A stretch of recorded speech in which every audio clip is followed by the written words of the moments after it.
En medio de una crisis por la Primera Guerra Mundial, un terrible hallazgo estremeció la ciudad de Budapest. Un hombre que decía reservar grandes cantidades de petróleo causó terror en la población.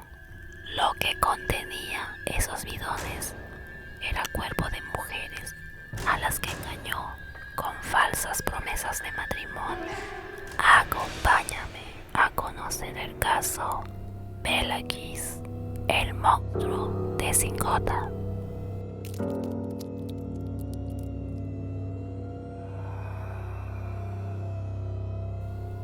Bienvenidos sean, apasionados del misterio y el suspenso. Espero se encuentren muy bien. Yo por aquí, muy agradecida con ustedes por acompañarme en cada una de las historias.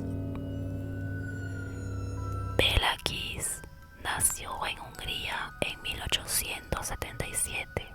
Era un respetable hombre de negocios y un astrólogo aficionado. Belakis se casó con María, una mujer 15 años menor que él, y vivían en el apacible pueblo de Singota junto a 2 empleados.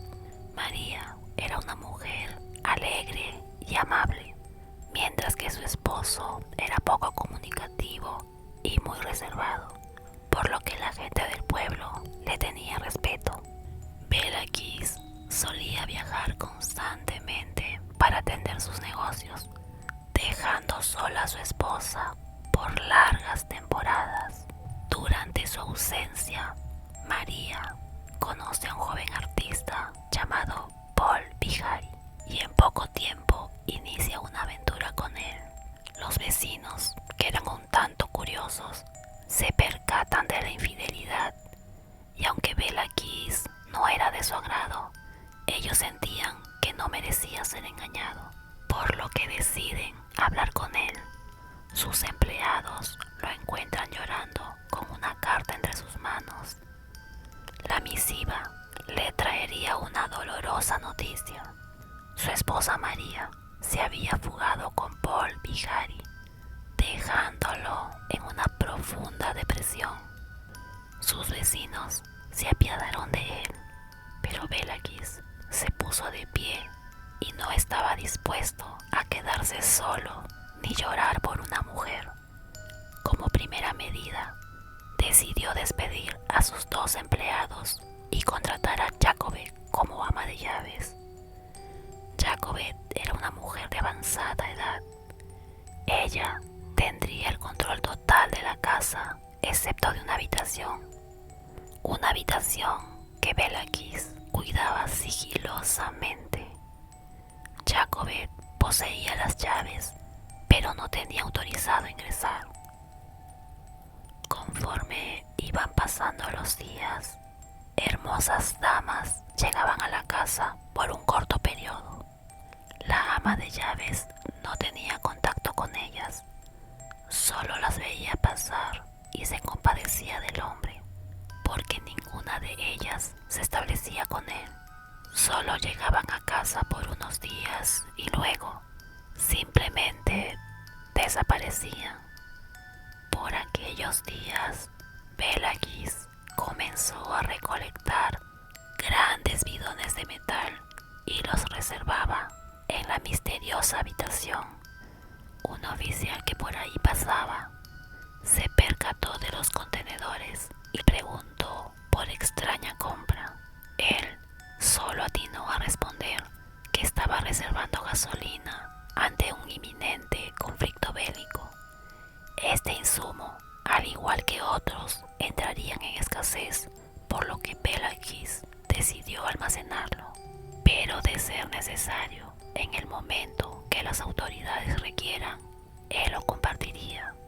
Esa respuesta convenció al oficial y nadie más lo cuestionó, aunque inicialmente la gente sospechaba que el contenido de los bidones era alcohol.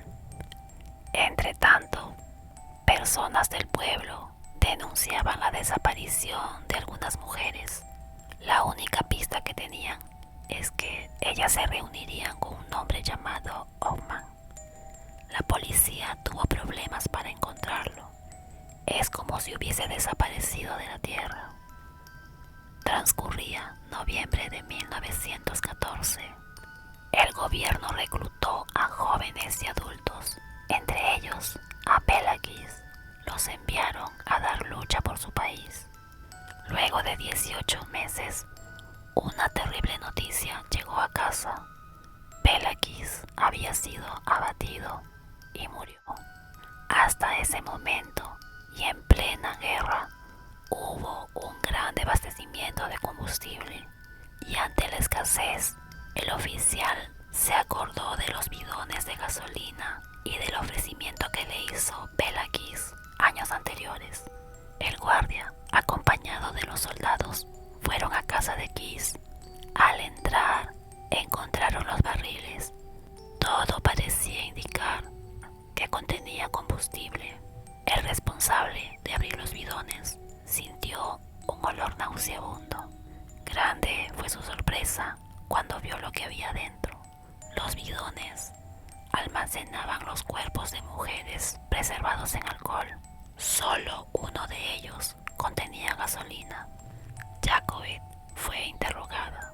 La mujer, en medio de un llanto, afirmó no saber nada y que solo atendía la casa. La policía recorrió cada habitación. Uno de ellos encontró una puerta que estaba cerrada con llave. Jacobet les dijo que esa era la habitación secreta de su amo, que tenía prohibido ingresar y que no podía permitir que nadie ingrese. Pero ante lo expuesto, la mujer sacó la llave para abrir la puerta. La habitación estaba llena de libros y un gran estante con cientos de cartas y fotografías de más de 100 mujeres. Estas cartas estaban archivadas manteniendo el orden de un mismo remitente. El mensaje de cada uno de ellos era el mismo. A todas les prometía matrimonio. Además se descubrió que Pelagis tomó el nombre de Hoffman y envió un anuncio que llamó la atención de las damas.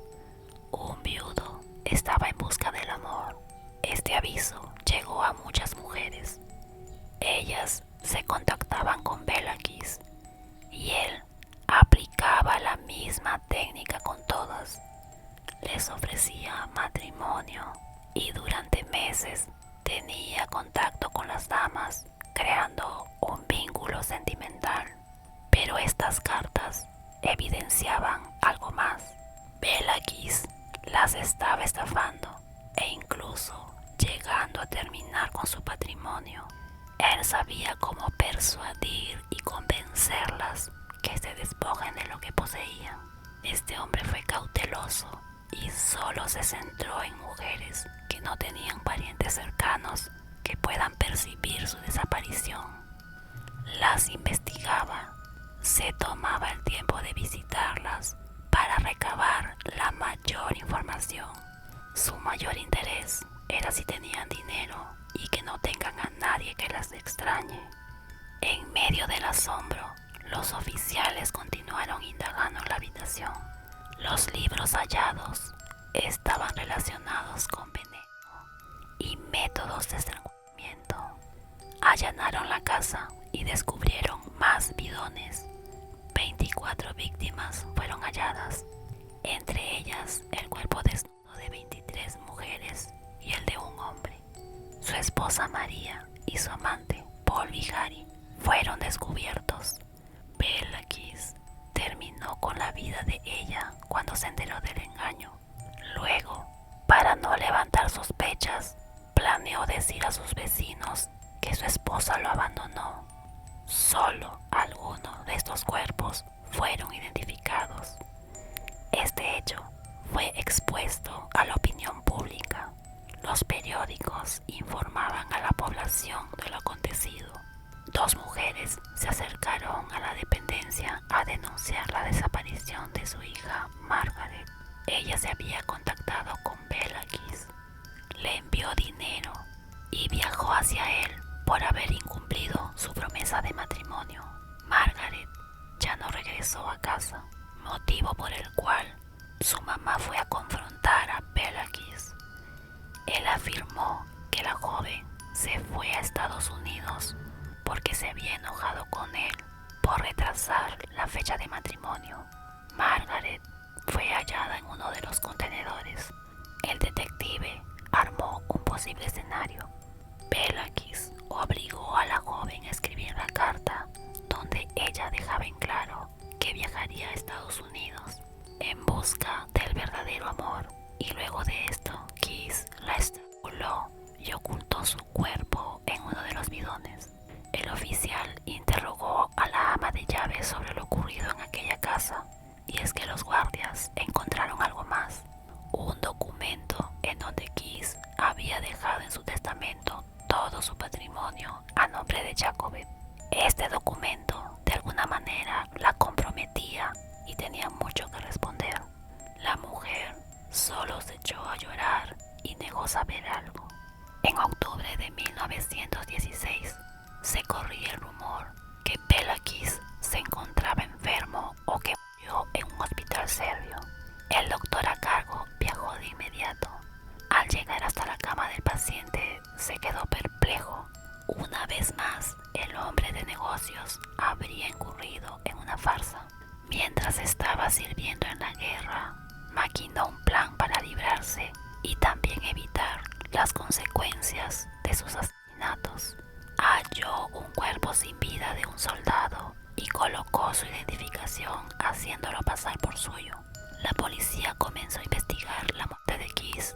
Descubrieron que se había realizado un cambio de identidad. Unos años más tarde, en 1920, una serie de avistamientos sobre Pelakis resonaba. Agentes de diferentes lugares del mundo reportaban la presencia del monstruo de Sincota. Un soldado afirmó haberlo visto encarcelado en Rumania por robo, mientras que otro dijo que murió de fiebre amarilla en Turquía. En 1932, una llamada alertó a la policía. Un efectivo aseguraba haber visto al presunto asesino en Nueva York, en la estación del metro de Times Square. En medio de una gran conmoción, no pudieron ir tras él. En 1936, nuevamente fue visto, esta vez trabajando como conserje en un edificio. La policía fue en su búsqueda, pero él ya no se encontraba. Después de esto, no se supo más, dejando impune todos sus crímenes. Y bueno, hasta aquí este caso. Muchas gracias por acompañarme. Y si gustas oír de casos reales, mitos y leyendas, te invito a que te suscribas al canal y actives la campanita para que se te avise cuando suba video. Tengan ustedes dulces sueños. Un gran beso volador. Cuídate mucho y nos vemos en una siguiente historia.